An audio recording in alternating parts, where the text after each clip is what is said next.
E esse que você tá falando é aquele da Kazakhstan Airlines, que esse foi... Mas esse também, esse sofreu interferência. Esse com certeza sofreu, porque aparece na caixa preta, inclusive. E ele chegou no local para pousar e não conseguiu pousar, e aí a comunicação do controle de tráfego aéreo é horrível, cara. Tudo errado. E aí o cara tá numa zona de guerra, que é aquela cidade que ele ia pousar 2 dias antes tinha sido atacada por drones da Ucrânia. Eu sei que ele não consegue pousar, ele desiste e pede alternativa em outro lugar. E nesse ponto aí os militares da Rússia lá acham que é um drone e disparam um míssil antiaéreo. E aí ele tomou 2 mísseis. 2 mísseis explodiram. E aí, como desses mísseis... Era um Embraer. Vamos puxar o saco da Embraer. Opa! As ações da Embraer até subiram quando descobriram que, né? Porque no primeiro momento caiu um avião da Embraer, ações caem também. Aí, quando apareceu as imagens do avião todo perfurado, falou, foi míssil, que foi derrubado o avião, não foi. Aí as ações sobem de novo, principalmente porque o cara voou mais de 1 hora depois que foi atingido. Isso é maluco. Isso é maluco. E assim, perdendo o sistema hidráulico, ele só caiu porque ele perdeu o controle do avião, assim, ele não tinha... A única maneira dele controlar o avião sem sistema hidráulico era através de assimetria de motor. Tá. Então ele precisava fazer uma curva para a direita, ele acelerava um pouquinho do motor da asa esquerda, ia controlando assim, cara. Então o piloto foi um puta herói naquele voo, mas infelizmente ele perdeu a vida. Na hora do pouso não tinha como. Mas 33 pessoas sobreviveram. 33 pessoas sobreviveram. A parte de trás do avião ficou inteira e aí sobreviveu bastante gente. Que bom. Que saíram andando. Coisa. É um negócio incrível. Bom, é uma pena que... Mas, assim, de fato, o cara é muito brabo, né? Pra conseguir o cara é fazer muito brabo e a engenharia da Embraer é muito braba. O cara que é o coordenador da minha pós-graduação de engenharia aeronáutica, ele é um ex-Embraer que trabalhou no projeto da RJ145. Que era esse avião? Não era esse avião, mas é o modelo que levou a Embraer a um patamar de... Esse avião é muito usado na regional americana. Tá. Tipo, tu chega em qualquer aeroporto americano, tem aqueles aviãozinhos pequenininhos com motor atrás, 50% é Embraer. Sokolowski mandou R$100. Lito, ainda é seguro pegar avião no território russo ou no momento você não recomendaria? Então, eu não pegaria. Principalmente em época de... Já fora da guerra, já era um probleminha ali. É? É. Quando a gente olha as estatísticas de cumprimento das normas do órgão mundial de aviação, que é a ICAO, a gente já via que tinha alguns probleminhas ali. Agora, nessa época, então, aí que não. De jeito nenhum, não vou. Não. É um lugar que...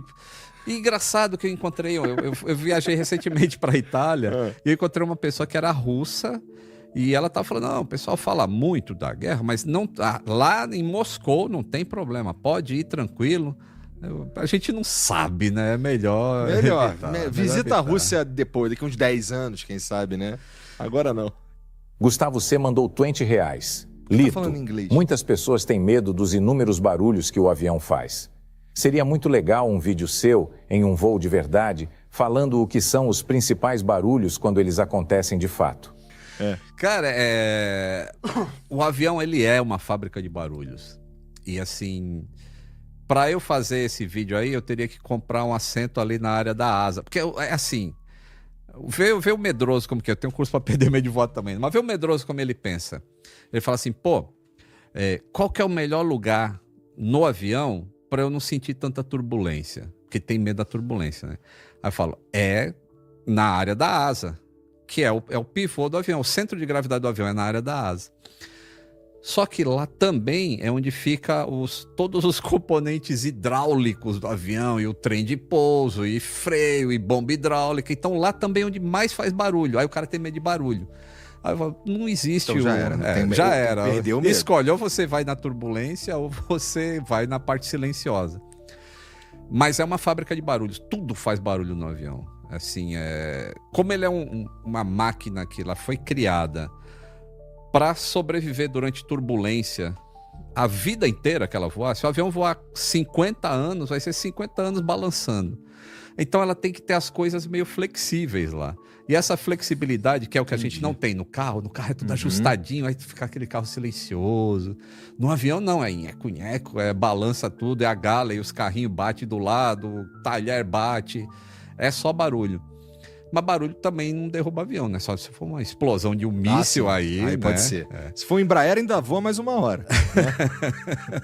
Mas ele perguntou alguma outra coisa, foi só do barulho, né? Bom, ele tá falando aqui então, do barulho. Se eu fizer um vídeo, aí vai ter várias coisas assim. Então, na hora que o trator começa a empurrar o avião, tem o barulho do ar-condicionado do avião. Só que você acostuma com aquilo e não escuta. Aí, quando ele vai dar partida no motor, ele tem que desligar o ar-condicionado. Porque a fonte precisa dar força nos motores e não no ar-condicionado. E aí fica... some o barulho. Aí o medroso fala... não tem barulho, também tem alguma coisa errada. Tem sempre alguma coisa errada pro cara que tem medo. Verdade. E aí dá a partida, né? E começa aqueles barulhos do motor, da turbina fazendo barulho, né? Fala turbina também para todo mundo vai entender. E aí entra o cachorro latindo. Porque isso é só no Airbus, tá? O Boeing não tem a parte do cachorro. O que é o diabo do cachorro latindo, cara? É uma válvula, cara, que chama Power Transfer Unit. Ela serve... O avião tem sistemas hidráulicos redundantes.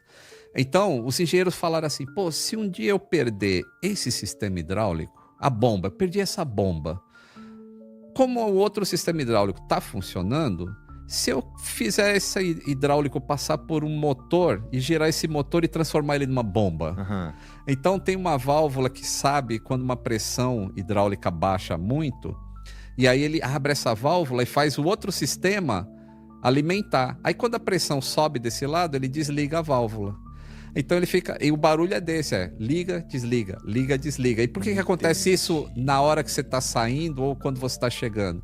Porque geralmente o cara desliga um dos motores quando ele pousou já para taxiar e não ficar consumindo combustível, porque não precisa, um só tá suficiente. E aí a pressão do sistema hidráulico vai cair daquele motor que foi desligado. E aí entra essa válvula e fica... Ou seja, o problema do cachorro latindo é só se estiver no ar, né? Pode ser, mas pode ser. Mas veja bem, a falta de um sistema hidráulico também não vai fazer o avião cair. Uma coisa que eu sempre digo assim, pessoal, um motivo único não derruba um avião. Uma falha única não derruba um avião. E é por isso que tem essa válvula, porque ela já pensou, se eu perder o sistema hidráulico, eu ainda consigo alimentar com o outro. Beleza, perdi, mas não perdi.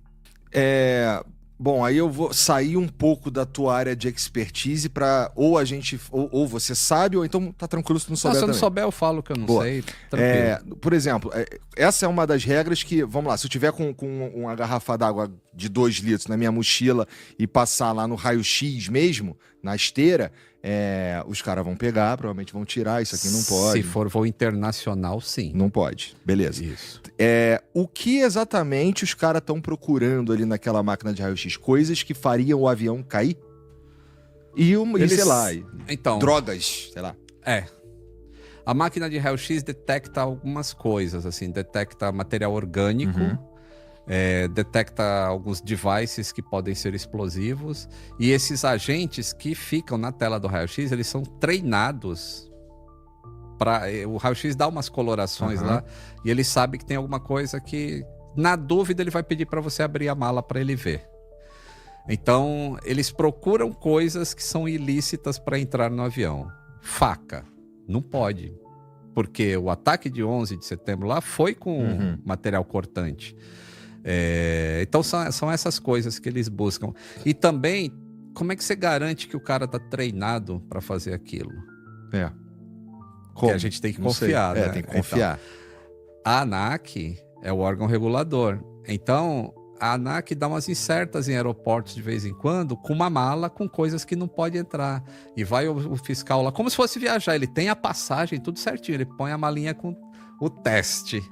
Se passar, já é anotado ali um find. Aí vai ter toda uma reunião para saber por que passou e tudo mais. Entendeu? Vai dar merda. Então existe um programa também para verificar que os caras estão proficientes no trabalho. Importante.